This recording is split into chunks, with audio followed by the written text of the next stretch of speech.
So I'm trying something a little bit differently today. So for today, I'm having two cameras going on at the same time. Hello, hello. Hi, everybody. I'm trying something a little bit differently today. I have two cameras going on at the same time. Instagram has been trying to play my life. I don't appreciate it. When I do the lives afterwards, I try to save it because I want to use it for YouTube, right? Why not? If I'm talking for 30 minutes, why not use it for YouTube? But every time I finish the live, it gives me two options. On the top, it says to share, right? And then on the bottom, it says delete. So realistically, the only choice that I have is to share it. It allows me to put it on the Instagram page, but then I can't download it onto my phone. Super annoying. I don't know if somebody can help me. I've been trying to figure this out. So, like I said, I have two cameras going on. I have you guys right here, and then I have the YouTube camera like right here. So if you see me like kind of looking around, I'm not bugging out. It's just I'm trying to figure out how to like best position my eyeballs so that I'm giving you guys my undivided attention, but then it's not looking like I'm staring into space looking at the YouTube camera. I'm gonna figure this out. Just not tonight. So we're just gonna wing it for tonight. How is everybody's Tuesday? I have forgotten that the little kitties were out of school today. So I kept seeing kids around. I'm like, y'all don't have school? But I forgot holiday. So I'm so glad you guys are able to make it out tonight. I have my ginger tea here with me, keeping me company. So for the month of November, if you guys do not already know, I'm doing a 30-day gratitude challenge. And the reason why I was even deciding to do this challenge is because, okay, besides Thanksgiving, besides that, but we as a whole, I feel as though we're so focused on what's next, always thinking about our next move, but then we never, I don't want to say never, but a lot of times we lose sight as to how far that we have come and how much we have grown and how many things we have learned and continue to do better. So it's almost like we're always challenging ourselves to be better or to kind of do things a little bit differently. So why not give thanks? Why not give a moment to express gratitude for the journey that we have gone through so far? So to start off, I am going to go over my personal daily journal with you guys. Why not, right? So the first thing they ask is, how are you feeling today? So today I'm exhausted. I'm so tired. I'm so tired. But it's fine because my eyes are open and I'm still ready to go. I got my ginger tea. I don't need any caffeine. I don't need espresso. I got this. So today I'm feeling a little tired, but that's not to slow me down at all. Everything still gets done in its own time. The affirmation for today, I wrote it down, my little index card. So the affirmation for today, this was written by Aesop. No act of kindness, no matter how small, is ever wasted. So I know you guys may have heard the phrase, I don't know your name, but I know your face, When you really touch someone's life and you truly help someone's day become a bit better, a bit brighter, you never forget that person. Like their name may, but you will always remember how that person touched your heart and how they looked out for you. And it could be years and years after the fact. If you truly are able to, take a moment to help somebody that's in need, it doesn't necessarily have to be something monetarily, but when someone's in a crisis and you're there to just help them out, work them through it, they will never forget that. So if you can, try to help somebody, All right. I am grateful for 3 things that I have that's listed on the worksheet. Oh, and by the way, if you want access to the worksheet, I know I'm using a little bootleg index card because I don't have a printer. But if you ever want access to the worksheet that I am filling out with you guys, it is on, so when you go to my page, go to the link tree, and then there's access to the PDF. It's going to link you to the website, and then you can print up the PDF yourself. So 3 things that I am grateful for. First one, and the most important one, is that I have my health. Good health is everything. If you don't have that, things just become a bit more difficult. So, like I said, number 1 is having good health. Number 2 is having the drive. You know how I was complaining a little while ago that I was a little tired, but having that drive to get whatever it is that needs to get done. Once I get that laser focused vision, nothing can get into my way. It's like, just move, like that Ludacris song. But yeah, so it's like I'm focused, I have that drive, so I'm grateful for that, right? And number three is that I am grateful to have supportive, knowledgeable people in my vicinity. So, people are just a phone call away or flight away, so I'm grateful for those 3 things. Next thing, something positive that I did today. So I went to Costco, was it the day before yesterday? And I like the muffins. The muffins come 2 for 1. I'm not about to eat a dozen muffins like that. I'll become a muffin. So I gave the muffins, half a dozen, to the guys that work in my building. They always look out for me, so I try to look out for them. So that's something positive that I did. Favorite moment of the day. So not to brag, but just like a little brag. I was officially certified as a certified autism specialist. So I got my certification in the mail, not in the mail, but electronically in the email this morning. So that was my favorite moment of the day. And last thing, tomorrow, I look forward to going beast mode on my to-do list. My to-do list is long, but I'm going to get through it because I'm driven and I'm guided by the Most High. So now for today's topic, we are going to be talking about stress. Okay, so I was actually reading a report earlier, and it had stated that caregivers for children that are on the spectrum have higher rates of stress than other parents. And of course, for parents who have children that have exceptional needs, that may be a no-brainer. But for people who are parents to neurotypical children, you may already think like, oh, well, being a parent, in general is stressful. Now times that by 10. Times that by a child that is not able to regulate their emotions, they're not able to regulate their sensory needs, they're not able to verbally communicate. So now imagine what you are going through as a parent for a neurotypical child.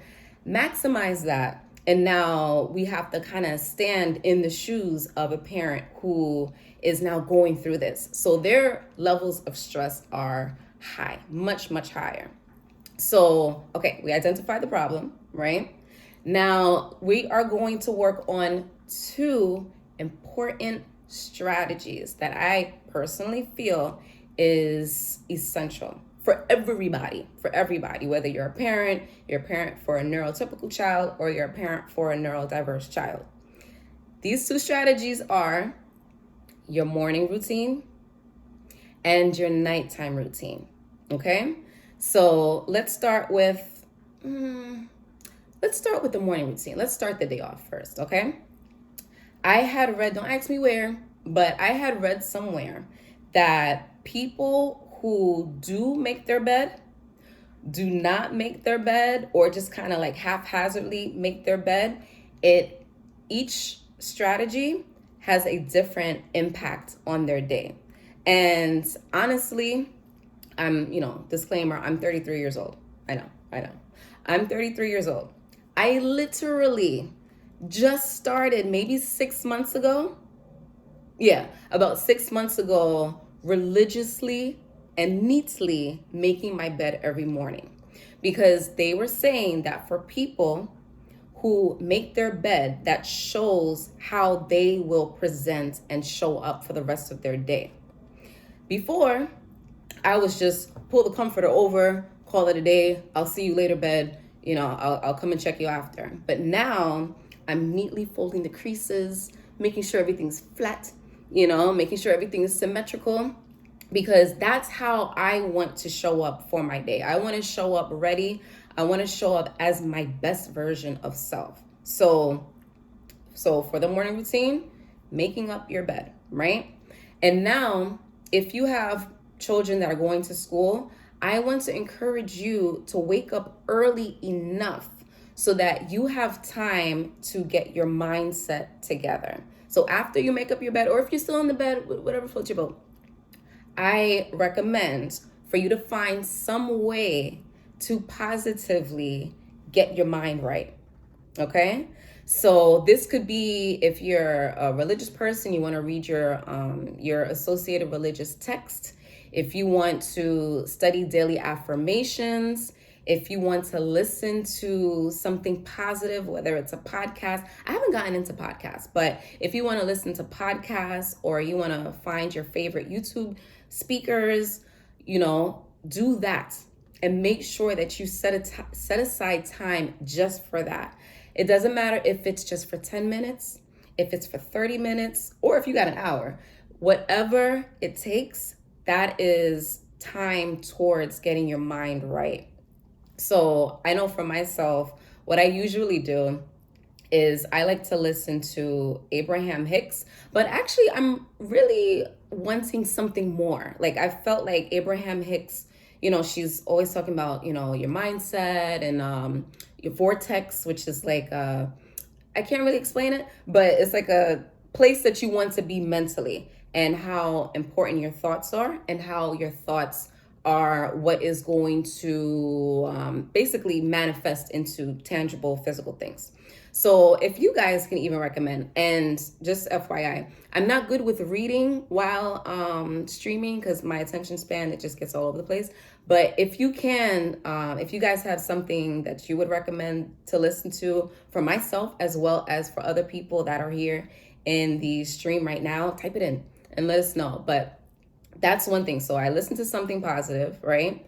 I was reading a daily affirmation book, and what I would like to do is to like kind of meditate on the words. So usually, it has like a quote, and then you have like the blurb, and then it ends with another quote. I would specifically try to meditate on the final quote, and just try to figure out like, wow, how can I apply that to my day on different levels, and how can I use this information to better not only serve myself, but to serve others, right? What else? A lot of people, like my mother, for instance, she's good. She's a yogi. So every morning she does her stretching and all such. I would love to start exercising every day, but I'm doing a little something. I have to give myself credit. But, I would recommend for people to, whether it's yoga, stretching, some cardio, CrossFit, whatever floats your boat, I definitely recommend for that to start your day with. And this way it gets the blood flowing, and you're taking care of you, right? So we spoke about making up the bed, right? That's how you present for the day. We spoke about getting your mindset right, whether it's reading or listening to something that's going to be positive and get your mindset right, and exercising. So this is all things that we have control of. These are things that we can really hone in and kind of just push out the world as we can. It depends if you're, parents and the kids wake up or the kids are sick, but for the most part, your routines in the morning, you want to do this alone. You want to do this on, just on your own time. And even if, because I know sometimes mornings can be a little hectic, even if you want to take time, okay, you get the kids to school, you get everybody dressed and whatnot, you get to work early, right? You can even use that time to do your mindset training. It really depends on your schedule. You know what's going to work best for you. So find time for the mind, right? Okay, so we did the morning stuff. Now, let's talk about the nighttime routine. Okay, guys. So, I forgot to mention something. The phone. Okay? A terrible, terrible habit. And this goes for the morning routine as well as the nighttime routine. A terrible, terrible habit that we all can say that we are guilty of is either waking up to the phone or going to sleep to the phone. This is not healthy for multiple reasons. One is that that's emitting radiation, right? Two is that the blue light in the phone, it kind of makes you more alert. So it'll wake you up. So in the morning, okay, whatever. But at nighttime, you don't want to have that blue light because now that's going to make you more energized because the brain is a little confused. It's like, wait a minute, it's blue light, must be daytime. Let's turn up. But you don't want to turn up. You want to go, want to turn into for bed. So, and then also the phone is the way, especially these apps like Tick of the Talk and this Instagram and YouTube and all these other things, it is designed to be addictive. It's designed for it to kind of, keep your attention and hold your attention. It's not just like, okay, I'll get to it. It's like once you're on, you're kind of hooked and reeled in. So you want to really detox as much as you can. But if you're using your phone to listen to podcasts or whatever, of course, realistically use it. But you want to use your phone as a tool, and you don't want the phone to use you. So as you are using the phone for a tool, remember the purpose of it is one, to make phone calls, text, whatever, communication, and two, to get what you need from it. You don't want to get lured into checking Instagram first thing in the morning or checking TikTok before bed, because it plays into the subconscious mind. And the subconscious mind, it's all about the thoughts that you don't even realize that you're thinking. So the conscious mind is our, decision making, but then the subconscious mind, it kind of lays in the background, but it really controls your thoughts and how you move about your day and your thoughts at the end of the day, So your movements, your thoughts, and the subconscious mind is what truly has an effect on that. So by going to bed with this or to start your day with social media, it's kind of toxic. It could be very toxic, again, unless you're using it for some type of, getting the affirmations or the positive mindset strategies, whatever. So FYI on that, right? And then also for your bedtime routine, a lot of people are not going to like this, but I know a lot of people like to go to sleep to the TV. Don't do it. It's a trap. Don't do it. So you do not want to go to sleep to the TV because, again, remember I was mentioning the subconscious mind, right? So imagine now you're in that sleep-wake state. This is a very, very important time, right? Now imagine you're listening to, an infomercial or First 48, because I love First 48. Now imagine your ears and your brain is hearing about murder, death, disease, destruction, right? And now you're going to sleep to that. What do you think that is doing to your mind long run? You may not wake up in the morning like, I'm just going to go kill somebody. No, but that's playing a role in how you think. And people may not even realize that when you have all these, the noise, the lights from the TV, it disrupts that restful sleep. So when you have that REM sleep, if you have all this distractions and this noise and this constant, chitter chatter going on, it's not allowing you to get the sound sleep in which you truly need, unless you're like a super deep sleeper. But for the most part, it disrupts that perfect sleep cycle. So you want to make sure that your room is free of distractions. The phone is put away. If you feel as though you don't have the strength to not go on the phone before bed, leave the phone outside of your bedroom. The phone doesn't need to be next to you. You can always, people may say, oh, well, I have my alarm, and get an alarm clock. We used alarm clocks, before. They still, I still use one.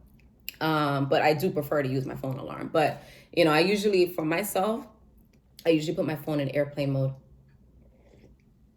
at night and during my my morning routine. This way, I'm not getting any notifications. I also turn off the Wi-Fi. Everything is basically shut off. So it's just the phone is on for an alarm or, whatever, if I want to check the time or whatever it may be, goes right into airplane mode. And there's still a level of radiation that is going to emit through your phone, even though your phone is in airplane mode, but is in no comparison to how it normally would be. And make sure that you're not sleeping with it next to your head. It's not good. Have your phone away from you. I don't know what the exact distance is. I'm not about to just make up some numbers, but have the phone a distance from you, because you don't need to have that additional radiation and all that. We deal with enough, as is. So, okay, nighttime routine, we said, have the bedroom dark, free of distractions, keep your phone away from you. If you have to have it in the room, put it on airplane mode. Also, you want to aim, and again, life happens, but you want to aim to get between 6 to 8 hours of sleep. If you're a person like me, I love sleep. So, the earlier I'm in bed, the better. I could feel the difference when I get 8 hours versus 6 hours of sleep. So I definitely encourage you to set a bedtime for yourself. I know you're grown. I know you're an adult, but I definitely do recommend for a bedtime for everybody. A lot of times we get so caught up in just, working the 9 to 5, and you finally get home helping the kids with the homework. By the time you have time for yourself, it's like now during tea time with Nia the OT, and then next thing you know, it's 9 p.m. You only feel like you have like 2 hours truly to yourself. So you want to stay up and you want to enjoy this time. However, your body needs to rest. Your body needs to recover, reset from the day.